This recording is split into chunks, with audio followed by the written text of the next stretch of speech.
Hey, what's happening out there? It's me back with my review of the 2024 National Sports Card Convention, which I went to over on Friday and Saturday. A day and a half of just amazing collection of sports cards, and I'm here to show you the baseball cards that I picked up. And I'm going to start with the pile on the left, which is mostly the modern cards. We're going to start off with 2019 Topps Allen and Ginter. Here's a Pete Alonso rookie card. And then I also picked up this black and white Topps version of Pete Alonso. So they'll go in my Alonso collection, which is, grand total of about 3 cards. Rafael Devers. This would be 2018, I believe. Bowman Platinum rookie card. And I also picked up his first Bowman, 2014, I believe. Maybe 13. But Rafael Devers, again, having a great year. I think he's a lock if he continues like this to the Hall of Fame. Cal Ripken, 1998. This is going to be a Crown Royale Pacific card. A nice die-cast card there. There it is. You see Pacific Crown Royale. Fantastic looking card. Die-cast, or die-cut rather. But what about the next one? Here's a laser cut from Topps Cal Ripken as well. This one is from 1996. Fantastic looking condition for this card. Happy to add it to my collection. We picked up for $1 this 1993 Upper Deck A-Rod card. It's not his rookie card, but I've got a few of these, and for $1 I thought I'll just go ahead and pick it up. That's what the back looks like. So that's A-Rod. And then for another $1 I also got the 1987 Topps Barry Bonds. I just can't resist sometimes, back to my glory days of collecting 87 Topps. And how about this? This is a sharp-looking hologram of Ken Griffey Jr. in the Seattle Mariners days. I think that this is 1991 Arena Holograms. It's number 2. That means there's got to be more than probably just 2. Probably a set of 4 or 5. And there he is in the good-looking Ken Griffey in his tuxedo. And that is that. I've got a ton of Mike Piazza insert cards, but I didn't have this. And I wasn't looking to buy Mike Piazza's, but this was a nice looking card. Here's a hand-cut card from 1971, the Dell set. I think that set's got like 200 or 300 cards to it. $2. And being in Canada, there's always a market for Fergie Jenkins cards. And that is what the back looks like.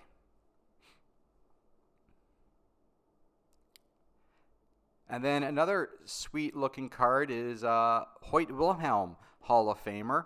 I'm not too sure what year this card is from. It looks like it's from the 60s, late 60s. It's not signed, although it's just a facsimile autograph. And then I picked up this from 1968. Is it Bobby Richardson? I can't remember his name. Martin Richardson. New York Yankees. I guess he hit a home run in the 64 World Series against St. Louis. There it says. New York lost 4-3. Or did St. Louis win the series 4-3? Not too sure, but I thought it was a neat card. Didn't have one of those. Picked it up. All right, moving on to the second stack, and I picked up this Nolan Ryan card. It is for the 75 top set that I am building. I am now down to 4 cards. This card was, I saw a lot of these cards that dealers were selling, most of them for around $40 or $50. This one I got for $25.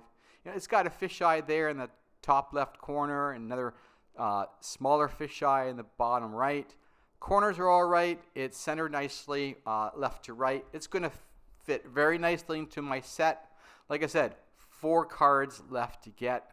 I think they're all team cards. 1972 Harmon Killebrew, 1971 Rod Carew, a couple of checklist cards. I always pick them up when I come across them, especially if they're unmarked. Now let's move to the 68s. It's another set that I'm putting together. I bought a bunch last week off a guy, and I went to the show. And I said, I'm going to go after some big names because that's basically all I really have left. So here we have Willie McCovey. It says $25. Don't believe the sticker price. I did get a deal. I bought several off the same dealer. There's Tommy John. And there's another checklist. Manager card, Leo DeRoche. All-Star Lou Brock. Ferguson Jenkins. Hall of Famer Tony La Russa. I guess they're all Hall of Famers at this point. Bill Mazeroski. Catfish Hunter. We got Frank Robinson All-Star. Followed by Yaz. And this one's going to be Rod Carew. And then we have Roger Maris when he played for the Cardinals. Don Drysdale. And this was the most expensive one, $50 for the Tom Seaver second-year card. All-Star Rookie Cup. It is off-centered left to right, as you can see, but top to bottom looks good. The back looks great. And the corners, nothing wrong with the corners. We got Harmon Killebrew All-Star card. Those will go in the binder later on today. I've also got a 1961 set that is probably about 30% done.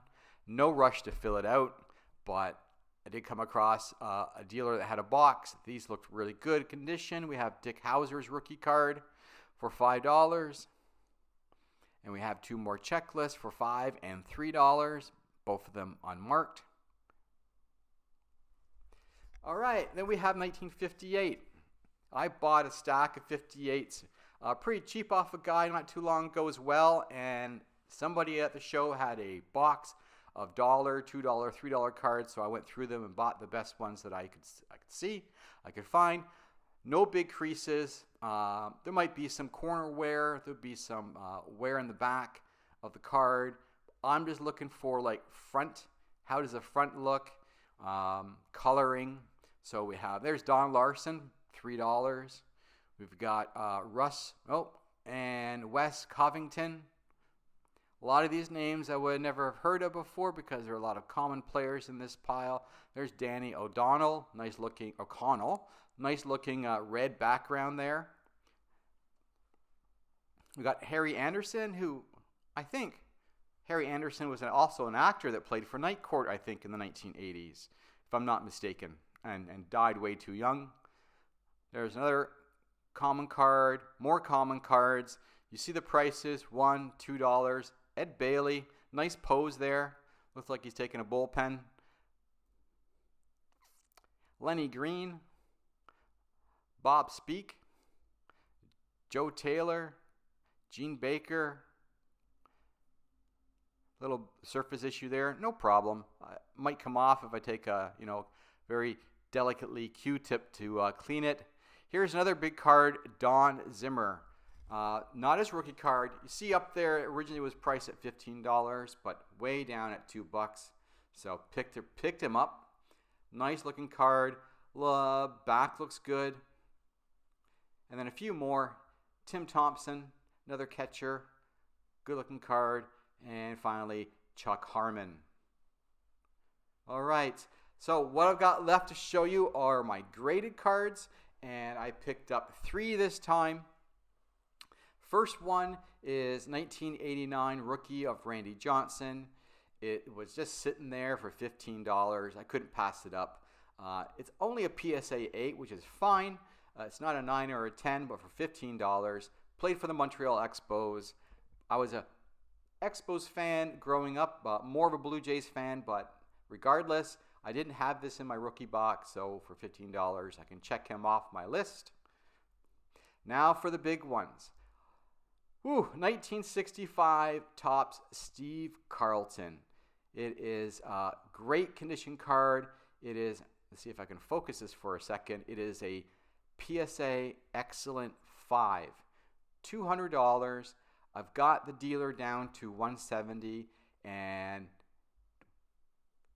couldn't pass it up. Took out the money. Look at the corners of this card. If this wasn't in a PSA holder and I didn't know it was a previously graded PSA 5, I would have thought this would have been a 6 or 7. I mean, that corner down there is a little bit dinged, but not too much. It is centered left to right. Not so much top to bottom, but I would say that the other 3 corners are pretty sharp. The back looks nice and clean.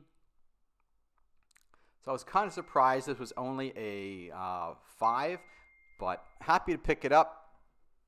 Turn off my phone here. Got text messages coming through. And the last card I picked up, Mike Schmidt, PSA 6. As you can see there, 1973.